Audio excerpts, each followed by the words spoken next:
ശ്രീവിഷ്ണുമായ എന്നും ഭക്തന്റെ കൂടെ കൂടി കളിച്ചും ചിരിച്ചും മതിച്ചും രസിച്ചും ഉറ്റ തോഴനാകും. സ്വാമിയെ അറിഞ്ഞു വിളിച്ചു സേവിച്ചാൽ നിന്റെ ഗതി പോലും മാറും.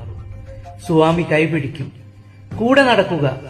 ശൈവ വൈഷ്ണവ ശാക്തേയ സ്വരൂപമായ സ്വാമിയെ കൊണ്ട് നടന്നാൽ മൂവരും പ്രസാദിക്കും.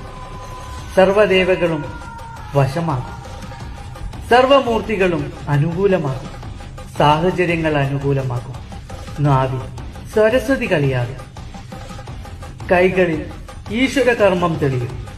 ശങ്കരപുത്രനെ സങ്കടനാശനെ നെഞ്ചോട് ചേർത്തെന്നും സേവിച്ചു പോന്നിടാം. എന്നാളും എന്നിലെ പാതിയായി വാഴണേ ബാലകരൂപനെ ശ്രീവിഷ്ണുമായ